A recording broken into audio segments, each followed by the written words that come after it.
कि थोड़ा सा बाहर के लेवल का डेकोरेशन हो गया, ये हो गया, वहाँ हम बाहर वाले लोगों को लाते हैं। तो ये भी जो इंडस्ट्री है, ये एक तरह से अगर हम उसको देखें तो अगर हम इंफ्रास्ट्रक्चर की बात करें, अगर हम बिजली प्रोडक्शन की बात करें, तो वहाँ हम अगर FDI लेके आते हैं, बाहर की कंपनीज को लेके आते हैं, तो वो तो हमको बाहर से खूबसूरत बनाएंगे।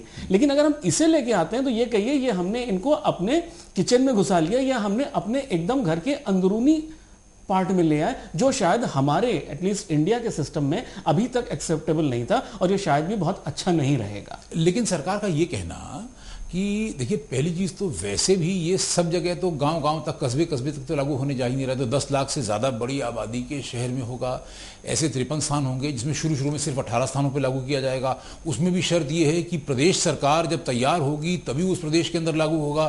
तो मतलब इतने सारे फिल्टर्स हैं कि अच्छा, दूसरी चीज ये कि सरकार का ये भी कहना है कि आपके पास चॉइस है, आप चाहें तो आप वॉलमार्ट में जाके खरीद लें और चाहें तो बगल की पंसारी की दुकान से खरीद लें।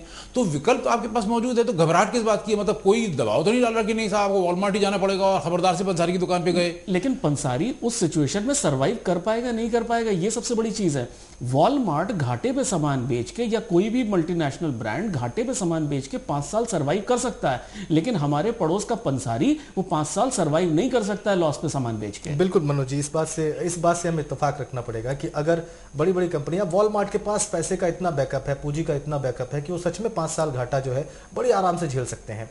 लेकिन क्या छोटा किराने वाला भारतवर्ष में, जैसा कि आपने देखा होगा, बेरोजगार लोगों का जो है एक बहुत बड़ा रोजगार है किराने की दुकान, हर गली नुक्कड़ पे आपको ये चीजें मिल जाएंगी। तो क्या सच में वो ये कंपटीशन सरवाइव कर सकने की स्थिति में है? क्या वो सच में इसको सरवाइव कर सकने की हालत में है? ऐसा नहीं है। वो वॉलमार्ट और टेस्को से मुकाबला नहीं कर पाएंगे, ये कड़वा सच है जो हमारे राजनेताओं को ध्यान में रखना पड़ेगा। एक चीज, हमारे साथ भारतीय जनता पार्टी के सांसद जितेंद्र सिंह जी है सवे लाइन पे। जितेंद्र सिंह जी, आपसे हमारा सवाल ये है कि FDI के विषय को लेके हम लोग बहुत बुरी तरह से कंफ्यूज हैं। मतलब देश की जनता बहुत बड़े पैमाने पे कंफ्यूज है और दोनों पक्ष की बात सुन रही है। दोनों पक्ष की बात ऐसा लगता है कि बिल्कुल जो सुषमा जी बोल रही हैं तो लगता है बिल्कुल बढ़िया बोल रही हैं, और कपिल सिब्बल बोलते हैं तो लगता है बिल्कुल सही बोल रहे हैं। समझ ही नहीं आ रहा कि मतलब वास्तविकता क्या है। आप भारतीय जनता पार्टी हैं, जाहिर है भारतीय जनता पार्टी का ही पक्ष रखेंगे, लेकिन आपका क्या कहना है कि मतलब सरकार ने जो अपनी दलील पेश की है कि देखिए इसके मतलब कोई जोर जबरदस्ती नहीं है किसी प्रदेश के ऊपर कि आपको ये लेना ही लेना है, और जो प्रदेश सरकार ना लेना चाहे अपने प्रदेश में ना लगाए, और वैसे भी ये केवल 18 स्थानों पे लगने जा रहा है। तो पहले ही पायलट प्रोजेक्ट के तौर पे पता लग जाएगा कि अच्छा है कि बुरा है, घबराने की इतनी बात क्या है। तो आप लोग इतना ज्यादा क्यों इसके खिलाफ हो गए? देखिए, मेरा इस मामले में एक कहना है कि अगर भारत के इतिहास में अगर अपन जाएं तो ईस्ट इंडिया कंपनी इस देश में व्यापार करने आई थी, और व्यापार के रास्ते उसने इस देश में सत्ता हासिल की थी। ये UPA की सरकार महात्मा गांधी के नाम पर आज भी रोटी सेंक के सरकार में आती है, सत्ता में आती है। वही महात्मा गांधी जिनको ये देश बापू कहता है, इन्होंने एक आंदोलन चलाया था कि विदेशी कपड़ों की होली जलाई थी जी। और उस महात्मा गांधी के नाम से ये लोग अपनी राजनीति इस पूरे देश में चला रहे हैं। आज UPA की सरकार उस महात्मा गांधी को भूल गए हैं, और जिस व्यक्तित्व के विचारों पर इस सरकार UPA आज सत्ता में है कि स्वदेशी महत्वपूर्ण है, FDI के माध्यम से आज ये विदेशियों को अपने देश में इन्वेस्ट करने के लिए आमंत्रित कर रही हैं। मुझे एक चीज समझ में नहीं आ रही है कि आप जिस विचारधारा के अंतर्गत इस देश में शासन कर रहे हैं, उसी के अगेंस्ट में निर्णय ले रहे हैं। रही बहन हमारी सुषमा स्वराज जी ने जिस तरीके की बात कही, जैसा कि आपने हमसे कहा है जी कि सुषमा जी कहती हैं तो वो सही लगता है, कपिल सिब्बल कहते हैं वो सही है। वास्तव में तर्कों के आधार पे सब लोगों ने अपनी अपनी बात रखी, लेकिन व्यावहारिकता ये है कि हमें कहते हैं कि इतिहास अपने आप को दोहराता है। मैं ये सिर्फ कहना चाहता हूं कि कहीं इतिहास अपने आप को फिर दोबारा ना दोहरा दे। उस समय ईस्ट इंडिया कंपनी ने इस देश में व्यापार के माध्यम से इस पूरे देश में कब्जा किया था। कहीं ना कहीं FDI के माध्यम से आज अमेरिका चूंकि आज ये जरूरी नहीं है कि आप व्यक्तिगत तौर पे कहीं शासन करें, लेकिन आर्थिक तौर पे अगर आपका देश में कब्जा हो जाए तो स्वाभाविक तौर पे उस देश में आपका शासन हो जाता है। आज एफडीआई शुरुआत कर रही है खुदरा व्यापार को लेके। आज एफडीआई खुदरा व्यापार में आ रही है। आज का जो बहस का मुख्य मुद्दा था कि आज किसान आत्महत्याएं कर रहा है सब जगह, कल एफडीआई आएगी और जितने भी हमारे छोटे छोटे व्यापारी छोटा छोटा व्यापार करके अपने परिवार का पालन पोषण कर रहे हैं, एफडीआई आने के बाद ये स्थिति हो जाएगी कि छोटा खुदरा व्यापारी धीरे धीरे खत्म हो जाएगा, चूंकि एफडीआई के माध्यम से बड़ी पूंजी वाले लोग हैं और ये सस्ते में माल बेचेंगे। इसमें कोई शक नहीं है कि शुरू के 1-2 साल इस देश की नागरिकों को सस्ता माल मिलेगा और अच्छा माल मिलेगा, और जैसे ही खुदरा व्यापारी खत्म होगा यही माल महंगे में मिलने लगेगा और इस देश पे विदेशियों का कब्जा होगा।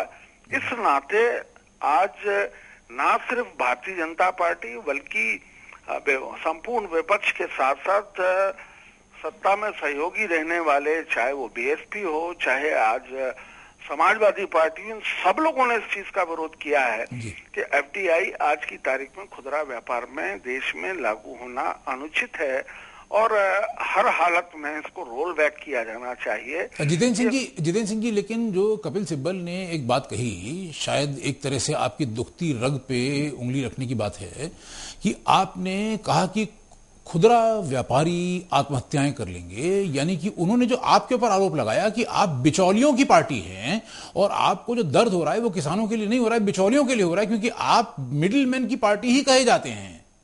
क्या है मिडिलमैन की वहां जहां तक बात की है माननीय सांसद और हमारे कपिल सिब्बल जी ने, वो उन्होंने जो बहुत अच्छे वकील हैं, वो सुप्रीम कोर्ट के वकील हैं, ये सिर्फ उनका तर्क है।